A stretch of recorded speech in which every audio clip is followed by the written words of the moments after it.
بسم اللہ الرحمن الرحیم۔ آخر بی بی خدیجہ نے فرشتے جبریل کو دیکھ کر سر کا دوپٹہ کیوں ہٹا دیا؟ جب حضور صلی اللہ علیہ وسلم کی عمر 40 سال ہوئی تو اچانک آپ کے ساتھ کچھ عجیب و غریب چیزیں ہونے لگی۔ وہ اس طرح کی، جب بھی آپ باہر گھومنے جاتے تو راستے کے ہر پیڑ و پتھر آپ کو سلام کرتے۔ اچانک آواز آنے لگتی کہ اے محمد السلام علیکم۔ یہ سن کر حضور صلی اللہ علیہ وسلم پریشان ہو جاتے کہ آخر یہ آوازیں کدھر سے آ رہی ہیں؟ یہاں تو ہر طرف سناٹا ہی سناٹا ہے، کوئی نظر نہ آتا، لیکن وہ آوازیں برابر آتی رہتی۔ اسی طرح اس زمانے میں حضور صلی اللہ علیہ وسلم جو بھی خواب دیکھتے تو وہ بالکل سچ ثابت ہوتا۔ اگر خواب میں دیکھتے کہ میں فلاں انسان سے بات کر رہا ہوں، یا کعبے کے پاس کھڑا نماز پڑھ رہا ہوں، یا دور سے کوئی انسان مجھ سے ملنے آ رہا ہے، تو اگلے دن وہ سبھی باتیں بالکل سچ ہو کر نظر آتی۔ یہ سب دیکھ آپ صلی اللہ علیہ وسلم بہت پریشان تھے کہ آخر یہ میرے ساتھ کیا ہو رہا ہے۔ وقت گزرتا گیا اور حضور صلی اللہ علیہ وسلم کو اکیلے رہنا زیادہ پسند آنے لگا۔ کسی سے بھی بات نہ کرتے، اکثر خاموش رہتے۔ ان دنوں میں اکثر حضور صلی اللہ علیہ وسلم مکہ سے تھوڑی دور ایک پہاڑ پر بنی غار میں چلے جاتے اور کئی دن وہیں گزارتے۔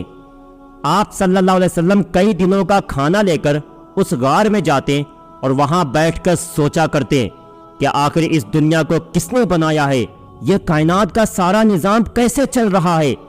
ایک دن دوپہر کے وقت حضور صلی اللہ علیہ وسلم اس غار میں بیٹھے سوچ رہے تھے کہ تبھی اچانک آسمان کی طرف سے ایک بڑی عجیب سی چیز نیچے کو اترتی نظر آئی۔ وہ چیز بہت تیزی سے اڑتے ہوئے غار کے پاس آ کر کھڑی ہو گئی۔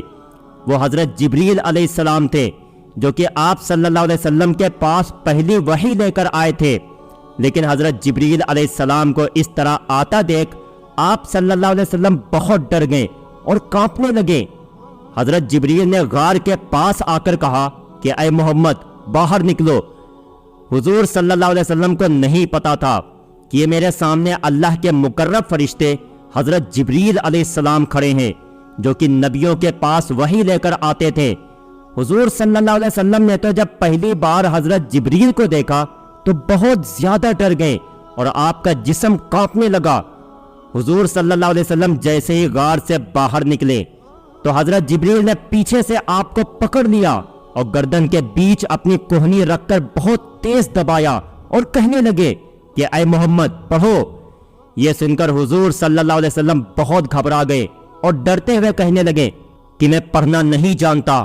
لیکن حضرت جبریل نے اگلی بار اور تیز گردن دبائی اور کہا کہ اے محمد پڑھو۔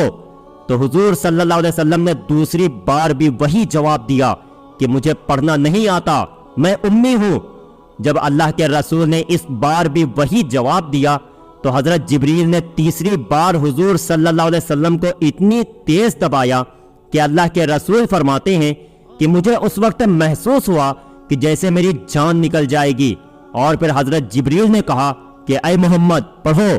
جب حضرت جبریل نے تیسری بار حضور صلی اللہ علیہ وسلم کو دبایا تو اسی وقت اللہ کی طرف سے ایک تجلی حضور صلی اللہ علیہ وسلم کی طرف آئی اور آپ کے جسم میں شامل ہو گئی۔ وہ تجلی ایک ایسی طاقت تھی کہ جس کی وجہ سے حضور صلی اللہ علیہ وسلم وحی کے بوجھ کو برداشت کر سکتے تھے، ورنہ قرآن میں اللہ نے فرمایا ہے کہ اگر اس قرآن کو ہم پہاڑ پر بھی نازل کر دیتے تو شاید پہاڑ بھی اسے برداشت نہ کر پاتا اور ریزہ ریزہ ہو کر ختم ہو جاتا۔ لیکن اللہ نے حضور صلی اللہ علیہ وسلم کا دل ایسا مضبوط بنا دیا تھا کہ آپ صلی اللہ علیہ وسلم آرام سے اس قرآنی وحی کے بوجھ کو برداشت کر لیتے۔ اسی لیے جب حضرت جبریل علیہ السلام نے تیسری بار حضور صلی اللہ علیہ وسلم کو دبایا اور اللہ کی تجلی آپ کے دل میں شامل ہو گئی تو اللہ کے رسول نے پڑھنا شروع کر دیا، اور پھر حضرت جبریل نے سورہ اقرا بسمی کی 5 آیتیں پڑھ کر سنائی کہ جن کا مطلب ہے کہ اے محمد پڑھو اس اللہ کے نام سے کہ جس نے ساری کائنات کو بنایا ہے اور اس انسان کو کھنکھناتی مٹی سے پیدا کیا۔ اے محمد پڑھو، آپ کا رب بہت مہربان ہے کہ جس نے قلم کے ذریعے انسان کو علم سکھایا اور اسے وہ باتیں بتائیں کہ جو وہ کبھی نہیں جانتا تھا۔ حضرت جبریل نے حضور صلی اللہ علیہ وسلم کو قرآن کی وہ آیتیں پڑھائیں اور پھر دور ہٹ کر کھڑے ہو گئے۔ اللہ کے رسول اس وقت حضرت جبریل کو بہت ڈری ہوئی نظروں سے دیکھ رہے تھے۔ اچانک حضرت جبریل علیہ السلام پھر سے آسمان کی طرف اڑنے لگے۔ یہ دیکھ حضور صلی اللہ علیہ وسلم اور زیادہ ڈر گئے اور جلدی سے گھر کی طرف چل دیے۔ اس وقت وہاں پہاڑ پر کوئی بھی موجود نہیں تھا، ہر طرف سناٹا ہی سناٹا تھا۔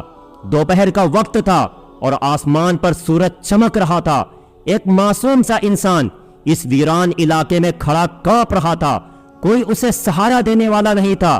اس انسان کو نہیں پتا تھا کہ آخر یہ فرشتہ کون ہے اور میرے پاس کیوں آیا ہے، لیکن شاید اب دنیا کی تقدیر بدلنے کا وقت آ چکا تھا اور اللہ بھی اپنے اس پیارے نبی سے مخاطب ہو رہے تھے کہ جن کے لیے ساری کائنات کو بنایا گیا، زمین و آسمان، چاند و سورج، چرند و پرند، یہاں تک کہ ہر چیز کو انہی کے خاطر پیدا کیا گیا۔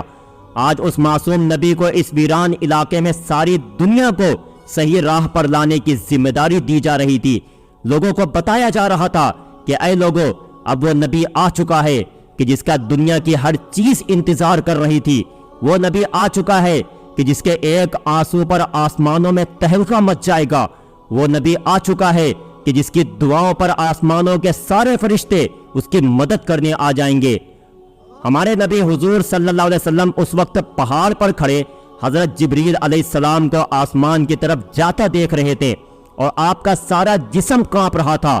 جب حضرت جبریل آنکھوں سے غائب ہو گئے تو آپ صلی اللہ علیہ وسلم جلدی سے پہاڑ سے نیچے اترے اور تیز قدموں کے ساتھ اپنے گھر کی طرف چل دیے۔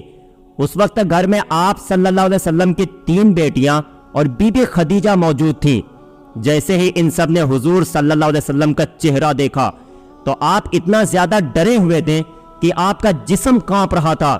یہ حالت دیکھ حضرت خدیجہ دوڑتی ہوئی پاس پہنچی اور کہنے لگی کہ آپ کو کیا ہو گیا ہے؟ اللہ کے رسول صلی اللہ علیہ وسلم نے کوئی جواب نہ دیا۔ ساری لڑکیاں پریشان تھیں کہ پتہ نہیں آج میرے والد کو کیا ہو گیا ہے، وہ اتنا ڈرے ہوئے کیوں ہیں۔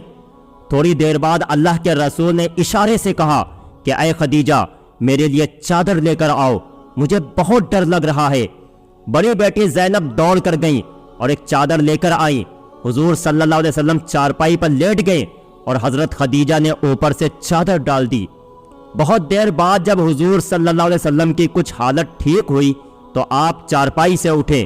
حضرت خدیجہ نے پنکھے کی ہوا دیتے ہوئے پوچھا کہ آپ کو کیا ہو گیا تھا؟ تو حضور صلی اللہ علیہ وسلم نے بیوی کو ساری باتیں بتا دیں اور پھر وہ آیتیں بھی پڑھ کر سنائی جو حضرت جبریل نے سکھائی تھیں۔ اس کے بعد حضور صلی اللہ علیہ وسلم کہنے لگے کہ اے خدیجہ، مجھے اپنی جان جانے کا خطرہ ہے۔ تو یہ سن کر حضرت خدیجہ کہنے لگی کہ ایسا ہرگز نہیں ہو سکتا، میں اللہ کی قسم کھا کر کہتی ہوں کہ اللہ آپ کی عزت کو کبھی داغدار نہیں کرے گا، کیونکہ آپ غریبوں کا سہارا بنتے ہیں، بھوکوں کو کھانا کھلاتے ہیں، یتیموں کی کفالت کرتے ہیں اور پریشان لوگوں کی مدد کرتے ہیں، تو آپ کا اللہ آپ کو کبھی ضائع نہیں ہونے دے گا۔ لیکن حضور صلی اللہ علیہ وسلم کی گھبراہٹ کم نہیں ہو رہی تھی تو حضرت خدیجہ نے کہا کہ آپ پریشان نہ ہو، چلو میرے ساتھ میرے چچا کے لڑکے ورقہ بن نوفل کے پاس چلو، وہ پرانی کتابوں کے ماہر ہیں، مجھے یقین ہے کہ وہ آپ کے بارے میں ضرور کوئی اچھا مشورہ دیں گے۔ پیارے دوستو، اس کے آگے کا واقعہ انشاءاللہ جلد ہی اپلوڈ کیا جائے گا کہ جس میں بتایا جائے گا کہ جب دوسری بار حضرت جبریل حضور صلی اللہ علیہ وسلم کے پاس آئے تو انہیں دیکھ حضرت خدیجہ نے اپنے سر سے دوپٹہ کیوں ہٹا دیا تھا اور پھر اللہ کے رسول اپنے آپ کو پہاڑ سے نیچے گرانے کی کوشش کیوں کرنے لگے تھے۔ پیارے دوستو، امید کرتا ہوں کہ آج کی یہ چھوٹی سی ویڈیو آپ کو بہت پسند آئی ہوگی، اس لیے اگر ویڈیو پسند آئی ہو تو لائک کریں، چینل پر نئے ہو تو سبسکرائب کریں۔ ملتے ہیں آپ کو اگلی ایک نئی ویڈیو کے ساتھ، تب تک کے لیے اپنا ڈھیر سارا خیال رکھیں۔ السلام علیکم۔